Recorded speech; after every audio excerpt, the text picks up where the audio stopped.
How are we doing, everybody? We're talking about unit vectors today. All right, so unit vectors, what are they in general? What I want you to think about is a unit vector. The unit just means that its length is 1. That's all it means, okay? So given any vector whatsoever, okay, so let's say u is in Rn, okay, whatever that is. Again, remember this little e symbol just means is an element of, so u is a vector in Rn, okay, is a unit vector if the norm of u is equal to 1. That's all it is. Okay? So it's a unit vector if its length is equal to 1. All right. So the goal here is to say, well, how do I turn a vector into a unit vector? Is that even possible? Okay? Well, if you think about the geometry of it, of course it's possible, right? If you give me a vector and you tell me it's this long and you say, hey, make it length 1, I'm like, all right, well, just tell me how big 1 is in relation to how big the vector is, and then just squish it or stretch it to be length 1. So just multiply by a scalar to make it length 1. It's like, oh, okay, that's doable. Okay, so that kind of suggests the following thing. Well, the unit vector, what is the norm of this vector u? Okay, what's that? Well, that's going to be the square root. Remember, it's the square root of the dot product of u with itself, otherwise known as the square root of the sum of the squares of its components. So that's going to be 1 squared plus 2 squared plus 3 squared, which is what? This is 9, and 4 is 13, plus 1 is 14, so it's the square root of 14. Okay? So the vector u, as given, 1, 2, 3, has length the square root of 14. Well, last I checked, the square root of 14 is not equal to 1. Okay, so what could I do? Well, think about this.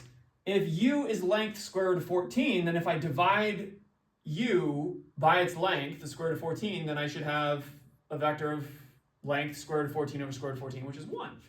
Okay? So u hat, and that's a very standard notation for unit vectors. They put a little hat on it. You'll see that in physics all the time with electromagnetism and things along those lines. Okay? Is that u hat is equal to u divided by the magnitude of u. Okay, this is the only time where using the bar under the vector is a little annoying when you're doing this division. Okay, so what is that going to be? That's going to be the vector given by what? Well, the magnitude of u is equal to the square root of 14. So all that's saying is take each component of the vector u and divide it by the square root of 14. So the first component will be 1 over the square root of 14. Second component will be 2 divided by the square root of 14. And the last one will be 3 divided by the square root of 14.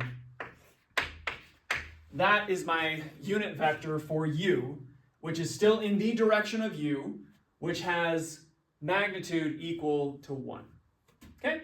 So that's kind of the recipe right here. So how do I make a vector, a unit vector? I'm going to set u equal to the vector u divided by the magnitude of u when possible. Okay? That's my recipe for it. Why do I say when possible? Well, example 3 down here. Okay, I'll let you think about that for a second. Okay, so let's find the magnitude of v for example 2. So that's going to be what? The square root. Okay, negative 1 squared is what? Well, we'll write it out. Minus 1 squared plus 1 squared plus 2 squared plus 0 squared. Okay, so that's kind of a weird looking number. So this is what? 1 plus 1 is 2 plus 4 is 6. So this is the square root of 6. Okay?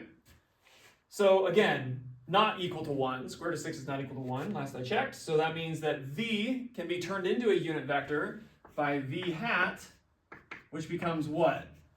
That becomes take each of the components and divide by the square root of 6. So this will be minus 1 over the square root of 6, positive 1 over the square root of 6, 2 over the square root of 6, and then 0 divided by square root of 6 is still just 0. So that's going to be the unit vector in the direction of v. Okay? Now this one is problematic. The 0 vector is the only vector which cannot be turned into a unit vector. Why? Well, what's the norm of w? Okay? Notice that I didn't write 0 in any Rn specifically. I didn't write it in R2 or R3 or R4. This is true for any 0 vector whatsoever. In R2, R3, R75, R253, doesn't matter. Okay? For the 0 vector, the norm is always equal to 0.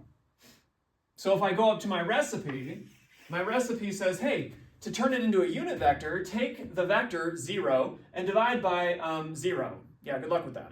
Okay? So I cannot make 0 vector length 1. Okay? Take something which has nothing, 0 length. Okay? Take 0, which has 0 length, and turn it into something that has 1 length. That's not possible. Okay? So that's not going to happen. So the 0 vector, I cannot make it length 1. Therefore, the 0 vector can never become a unit vector. All right?